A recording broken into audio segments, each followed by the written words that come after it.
Assalamualaikum warahmatullahi wabarakatuh. Perkenalkan nama saya Ramadan, NIM F55123050. Pada kesempatan kali ini saya akan mempresentasikan penelitian saya mengenai pemanfaatan teknologi deep learning untuk membantu proses diagnosa penyakit kulit. Dan judul klasifikasi penyakit kulit tropis berbasis citra smartphone menggunakan CNN.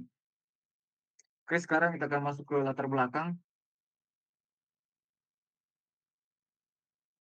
Penyakit kulit tropis itu merupakan salah satu masalah kesehatan yang cukup tinggi di Indonesia. Namun permasalahannya bukan hanya tingginya kasus penyakit kulit, tapi juga ada pada proses diagnosanya yang masih terbatas.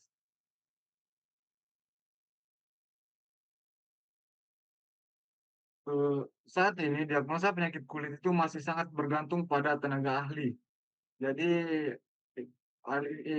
hal itu menyebabkan beberapa masalah, yaitu adanya potensi kesalahan interpretasi dan juga banyak masyarakat yang tidak memiliki akses ke tenaga ahli.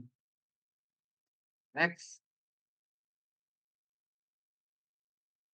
tujuan penelitian ini yaitu untuk mengembangkan sistem klasifikasi, merancang model CNN, serta mengevaluasi performa dan ketahanan model. Next,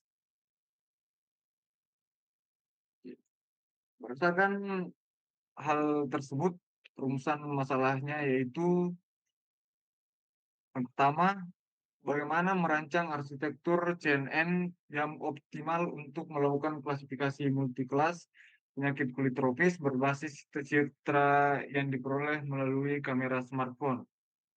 Yang kedua, bagaimana tingkat ketahanan model terhadap variasi pencahayaan, resolusi, dan kualitas citra yang dihasilkan oleh kamera smartphone. Yang ketiga, seberapa akurat model CNN dalam mengenali dan mengklasifikasikan beberapa kategori penyakit kulit tropis secara multi-kelas. Next,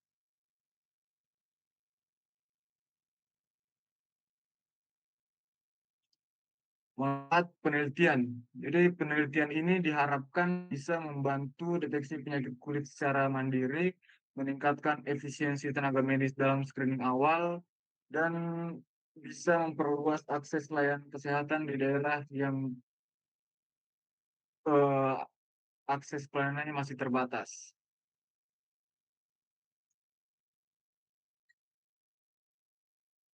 Research gap. Jadi berdasarkan penelitian sebelumnya itu terdapat beberapa kesenjangan. Jadi penelitian sebelumnya itu banyak menggunakan dataset klinis yang kualitasnya tinggi. Sedangkan penelitian ini menggunakan citra smartphone yang resolusi dan pencahayaannya berbeda-beda. Nah, hal inilah yang akan menjadi dasar dari penelitian ini. Next, selanjutnya prosedur penelitian. Prosedur penelitian ini dimulai dari proses pengumpulan citra, dilanjutkan dengan pre-processing, perancangan model, proses training dan testing, serta melakukan evaluasi terhadap performa model. Next,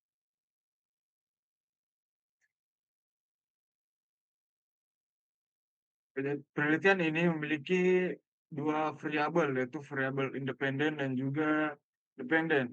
Variabel independennya itu dipengaruhi oleh kualitas citra, pencahayaan, dan arsitektur CNN, sedangkan variabel dependennya dipengaruhi oleh performa model. Next,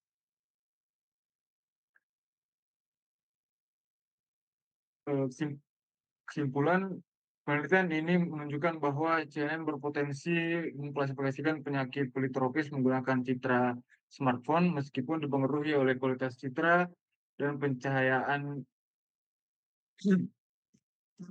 serta penelitian ini juga memiliki peluang untuk dikembangkan sebagai sistem deteksi penyakit kulit dini berbasis mobile. Hanya itu yang bisa saya sampaikan. Jika ada pertanyaan, disilahkan. Nah, tadi kamu memakai CNN. Kenapa tidak memakai yang lain. Oh, baik, terima kasih atas pertanyaannya. Jadi alasan saya menggunakan CNN itu karena CNN itu bisa melakukan ekstraksi fitur secara otomatis. Dan juga CNN itu lebih unggul dalam menangani data citra yang berukuran besar. Eh, Apalagi data-data yang memiliki variasi visual yang tinggi.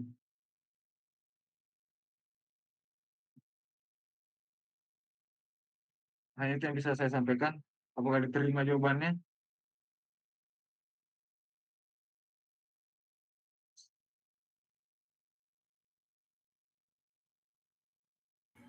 Saya ingin bertanya lagi, Edil. Dalam penelitian kamu ini kan memakai citra smartphone. Nah, sedangkan kamera smartphone itu speknya beda-beda. Jadi bisa dibilang eh, kualitasnya tidak menetap random begitu. Bagaimana kau mengatasi masalah tersebut?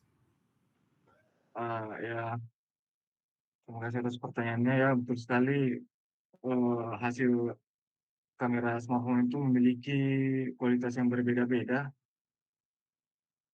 Jadi untuk mengatasi hal itu kita menerapkan beberapa proses. Yang pertama kita bisa lakukan itu melakukan reprocessing yang menormalisasikan ukuran citra dan menyesuaikan intensitas cahaya pada gambar. Dan juga yang kedua kita bisa melakukan augmentasi data, menyesuaikan pencahayaan dengan kondisi lingkungan, dan juga kita bisa menyusun dataset secara representatif agar modelnya itu bisa belajar dari variasi data yang ada.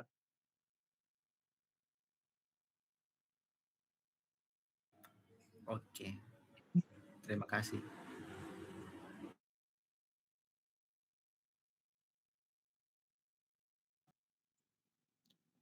Di sini baik, terima kasih atas waktu yang diberikan. Saya akan bertanya, sejauh mana kita bisa percaya diagnosa tersebut jika modelnya itu terindikasi overfitting. Di sini mengingat kegagalan generalisasi pada kulit masyarakat tropis bukan sekedar error teknis. Di sini melainkan bentuk diskriminasi teknologi yang bisa mengancam nyawa pasien di daerah-daerah terpencil. Terima kasih, itu saja pertanyaannya. Oke, terima kasih atas pertanyaannya. Ya, tentunya sebelum kita membuat model ini, kita sudah melakukan antisipasi agar model yang kita buat tidak terjadi overfitting.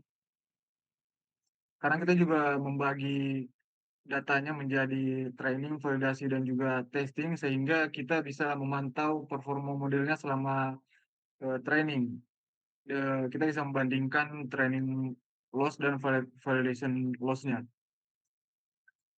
Kemudian kita juga bisa menggunakan early stopping untuk mencari model terbaik yang akurasinya tinggi dan loss-nya itu yang paling rendah, sehingga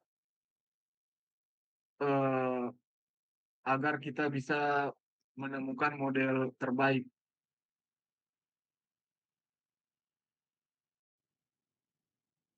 Hanya itu yang bisa saya sampaikan. Terima kasih. Baik, jika sudah tidak ada komentar dan pertanyaan, eh, presentasi kali ini saya tutup. Sekian dan terima kasih.